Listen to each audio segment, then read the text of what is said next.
কক্সবাজার আসছেন কিন্তু hotel booking দিয়ে আসেন নাই বা এসে আপনারা হোটেল বুকিং দিতে চান, আবার কক্সবাজারে কোন পয়েন্টে হোটেল নিলে ভালো হবে, তাছাড়া আপনারা কাপল কিভাবে বাজেটের মধ্যে একটা ট্যুর প্ল্যান করতে পারেন, সবকিছু আমি আজকে আপনাদের ভিডিওতে ডিটেলসটা জানিয়ে দিব। ট্রাস্ট মি, আপনারা ভিডিওটা দয়া করে সম্পূর্ণ দেখার চেষ্টা করবেন। কক্সবাজারের A to Z আমি আপনাদের সাথে শেয়ার করব। Hope you all like my video. Cox's Bazar rail station থেকে একটা রিক্সা অনেক দরদাম করে ভাড়া করে নিয়েছি ডলফিন মোড়ে যাওয়ার উদ্দেশ্যে। কক্সবাজার রেল স্টেশন থেকে ডলফিন মোড় পর্যন্ত ভাড়া ছিল 120 টাকা। বাজেট ছিল খুবই সীমিত, কিন্তু হোটেল নিয়ে আমার চাহিদা ছিল বেশ। হোটেল তো হতে হবে ভালো, তার উপরে থাকতে হবে sea view hotel, complimentary breakfast. কিন্তু আমরা টোনাটুনি একদম 0% ধারণা নিয়ে চলে আসছি কক্সবাজারে। কোন পয়েন্টে থাকলে যে আমাদের ভালো হবে, আমার এই চাহিদার মধ্যে কক্সবাজারে হোটেলের ভাড়া কত হইতে পারে কিছুই আমরা জানি না। তার উপরে আবার পড়ছি রিক্সাওয়ালার সিন্ডিকেটে। হ্যাঁ, কক্সবাজার আসতে যদি আপনাদের কোনো ধারণা না থাকে, তাহলে তো আপনারা এই রিক্সাওয়ালার সিন্ডিকেটটা আপনার খাইয়া দিবে। কক্সবাজার আসার আগে আমার ফেসবুক ওয়ালে কয়েকটা হোটেলের ছবি আমার সামনে আসছে। হোটেল সিমুন, ওয়েন্ডেল টেরিস, রামাদা, আরো অনেক হোটেল। আমাদের ইচ্ছা ছিল, যেহেতু আমরা হোটেল বুকিং দিয়ে আসি নাই, তাই ডলফিন মোড়ে নেমে তারপরে আমরা ভালোভাবে খুঁজে টুজে একটা হোটেল বুকিং দিয়ে দিব। এই ব্যাপারটা এই রিক্সাওয়ালা মামায় বুঝা গেছে যে আমরা তো কোনো হোটেল বুকিং দিয়ে আসি নাই, এবার আমরা পড়ে গেছি ওনার খপ্পরে।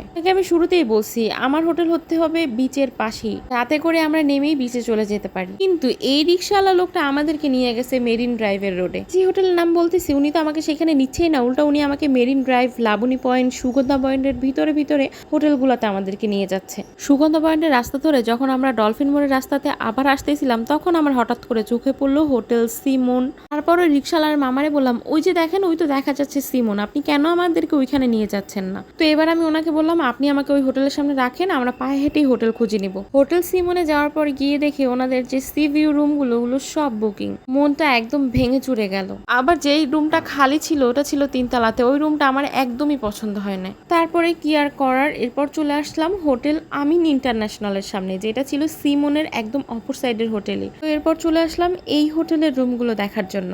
এই পর্যন্ত আমি যতগুলো হোটেল দেখছি, ওইসব হোটেলের রুমের থেকে এই হোটেলের রুমগুলো সব থেকে বেশি ভালো ছিল। মাত্র 2000 টাকায় এদের এসি রুম পাওয়া যায়। এই হোটেলটা ছিল একদম নিট অ্যান্ড ক্লিন। আর এদের সাথে কথা বলে এতটুকু বুঝলাম এই হোটেলের সিকিউরিটি ব্যবস্থাও খুব ভালো। কক্সবাজার আসলে সবার প্রথম আপনার মাথায় রাখতে হবে সিকিউরিটি। টাকা একটু বেশি গেলেও যেই হোটেল আপনাকে সিকিউরিটি দিতে পারবে সেই হোটেলে থাকাই ভালো। তো এরপর আমরা ওনাদের সাথে কথা বলে এই হোটেলটাই বুকিং দিয়ে নিয়েছি। ওনাদের চেক ইন টাইম ছিল 12:30 আর চেক আউট টাইম ছিল 11টা। রুম খালি থাকার কারণে আমরা 11টার দিকেই ওনাদের রুমে চেক ইন করে নিই। শুরুতেই তো আপনাদেরকে বলেছিলাম আমার চাহিদা কিন্তু ছিল বেশ হোটেল নিয়ে। হোটেলটা সুন্দর হতে হবে, complimentary breakfast, sea view room. Hotel তো সুন্দর পেয়েছি, কিন্তু কমপ্লিমেন্টারি ব্রেকফাস্ট বা সি ভিউ রুম কিছুই পাই নাই।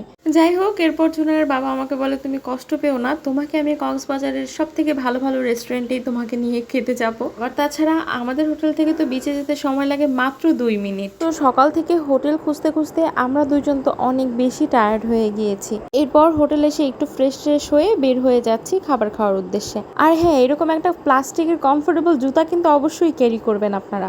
গত রাতে ট্রেন জার্নি, সকাল থেকে হোটেল খোঁজা, সব মিলে খুব বেশি টায়ার্ড হয়ে পড়েছি আমরা দুইজনই। কিন্তু আমাদের সাথে যে ছোট্ট পাখিটাকে নিয়ে আসছি, সেই পাখিটা কিন্তু মাশাআল্লাহ আমাদেরকে অনেক বেশি সাপোর্ট করছে সবকিছুতে। কক্সবাজারে আমরা দিতে চেয়েছিলাম একটা বাজেট ট্যুর। কক্সবাজারে খাবারের প্রাইসটা একটু বেশি, তারপরও আপনাকে সবকিছু খুঁজে টুজে ম্যানেজ করে নিতে হবে। তো আমরা ওই 1 বোল ভাত আর ভর্তা ভাজির প্লেটাটা নিয়েছি। 1 বোল ভাতের প্রাইস ছিল 50 টাকা আর ভর্তা ভাজির প্লেটাটা ছিল 120 টাকা। এই সে সমুদ্র, যেই সমুদ্রকে দেখার জন্য সুদূর ঢাকা থেকে আমি চলে আসছি কক্সবাজারে। এই সমুদ্রের পাড়ে বসে থাকলে মনে হয় আমার সব দুঃখ কষ্ট দূর হয়ে যায়। আমার সত্যি বিশ্বাসই হচ্ছে না আমি ফাইনালি চলে আসছি কক্সবাজারে। তো অনেক বেশি টায়ার্ড থাকার কারণে প্রথম দিন আমরা মাত্র 20 মিনিটই ছিলাম সমুদ্রের পাড়ে। হোটেলে গিয়ে একটু রেস্ট নিয়ে বিকেলবেলা আবার আসবো এই সমুদ্রের পাড়ে। এবার আপনাদেরকে বলি, আমরা যে এত কষ্ট করে সারাদিন হোটেল খুঁজেছি, এটা কি আমাদের জন্য ভালো হয়েছে, নাকি আমরা যদি আগে থেকেই হোটেল বুকিং দিয়ে আসতাম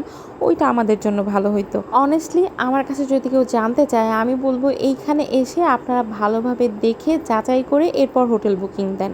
অনলাইনে বুকিং দিয়ে যদি আসতে চান, তাহলে অবশ্যই 5 স্টার আর 4 স্টার হোটেলগুলোতেই বুকিং দিবেন। ফেসবুকে কক্সবাজারের গ্রুপে আমরা বিভিন্ন হোটেলের কিছু বিজ্ঞাপন দেখেছিলাম, ওরা যে ছবি দেখায় তার সাথে বাস্তবে কোনো মিল নাই। সরাসরি না দেখলে বিশ্বাসই করতাম না ওই রুমগুলোর অবস্থা এত পরিমাণ বাজে। ওই হোটেলগুলোর বিজ্ঞাপন দেখে যদি আমরা হোটেল বুকিং দিয়ে আসতাম তাহলে এর থেকে দুঃখ আর কিছু নাই। যাই হোক, আজকের ভিডিওটা আমি এখানেই শেষ করব। এরপর আরও একটা পার্ট নিয়ে আসবো, ওই পার্টটাই হচ্ছে শেষ পার্ট হবে।